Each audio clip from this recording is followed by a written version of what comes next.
Hey up, doggos! We're back with more energy. This video is sponsored by Mixed Energy. Get your game on, unlock that energy, and use code Coyote when you check out at mixedenergy.net. Also, keep Legoshi as the character. That's you from now on. I want my own bean, though. But I want my own bean. Then I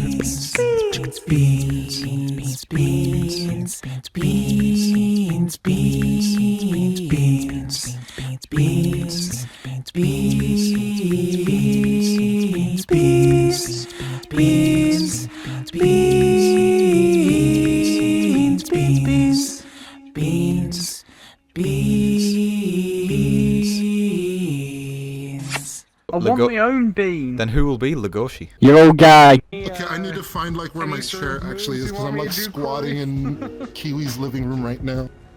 Are you over at Kiwi's house right now? For your horse farms. Yeah, that's why I had to go into the kitchen, because I didn't want to have the mics leak. Oh, I was wondering what that sucking noise was. Oh my god. Someone get the door. Hello! Oh, Jesus.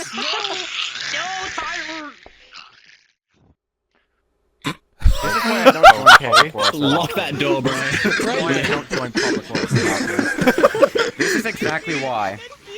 Another story from the camping trips to Robin Hood's Bear. One year, we decided to have a box of fireworks. Okay, we actually weren't gonna do anything mischievous with it, not at all.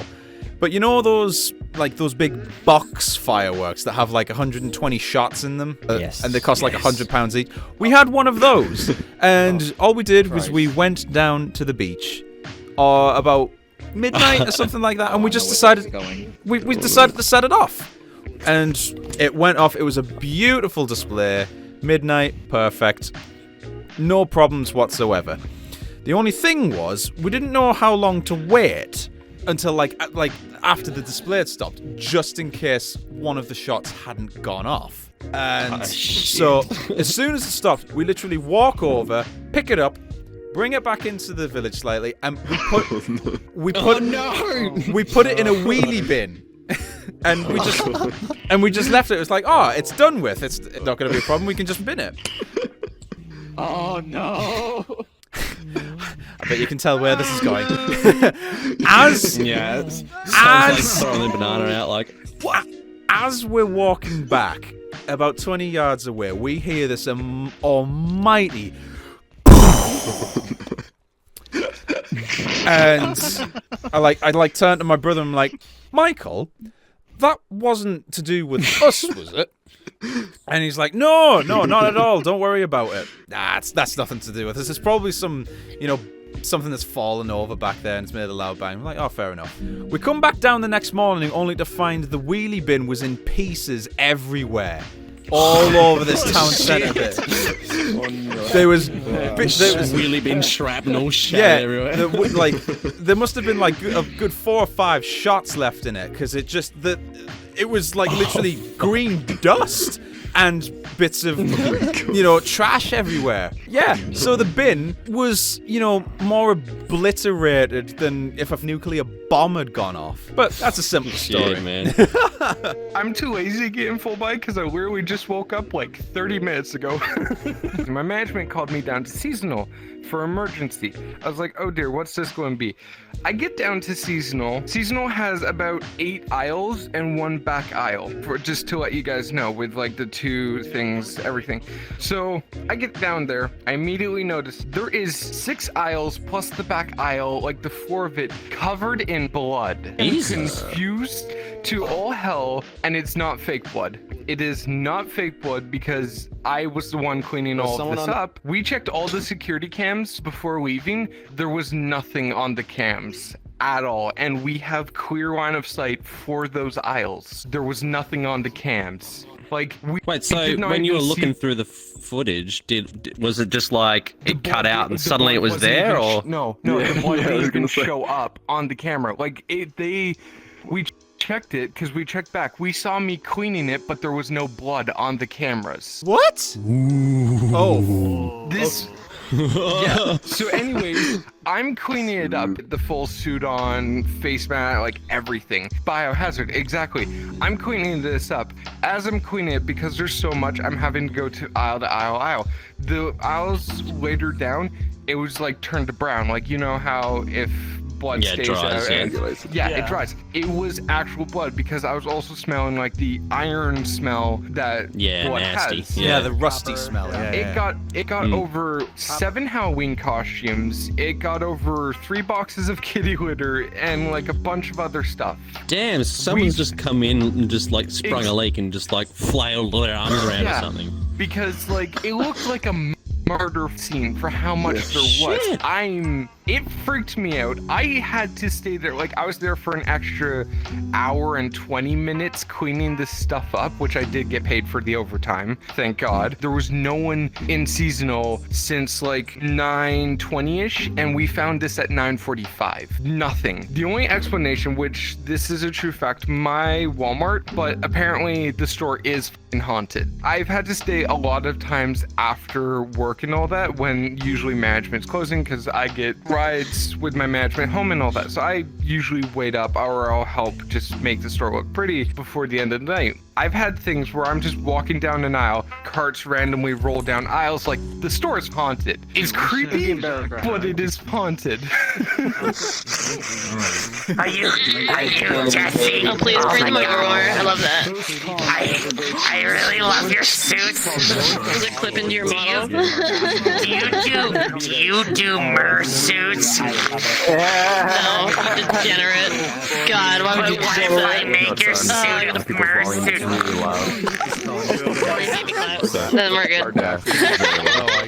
I think the illest I've ever been from like looking at gore is, I've actually got 2 occasions. First one was I went to see 127 Hours, that film, you know, where the guy cuts his own arm off. It's based on a true story. Oh yeah. Scene where he cuts his arm off is really rough and it's really gory, and that genuinely made me feel faint. That was one of them. The second one was I went to there was this thing in Florida that we went to. It was a very limited time only. It was only for one weekend. Okay, this company has a bunch of people who donate their bodies for when after they die, and he preserves the bodies, but he chops them up. So you can see like all the muscles and stuff like that, and like they're real people. Kind of like Body World. Yeah, it's a bit like where Body you World. kind of like sell yourself. Yeah, exactly like that. It's exactly like Body World. And walking around that, I just felt really, really queasy. 2015. Oh yeah. Me and a couple friends had this meet set up. Oh yeah. Right, and it was in downtown Grand Rapids, and in the place we kind of parked underneath an overpass, kind of like a public parking area, and we were just kind of like hanging out there and waiting before it was called Art Prize. Art Prize was happening down in downtown Grand Rapids, and we would normally go there every year and get pictures and stuff like that with people. Oh yeah. We actually got approached by a couple New Yorkers before, and they paid us for suiting for them. Oh, that's awesome. We heard this like loud crash and then like horrible screeching behind us, because behind us there was also an overpass. Like we had one go over top of us and then one behind us. Oh yeah. For both lanes. Yeah.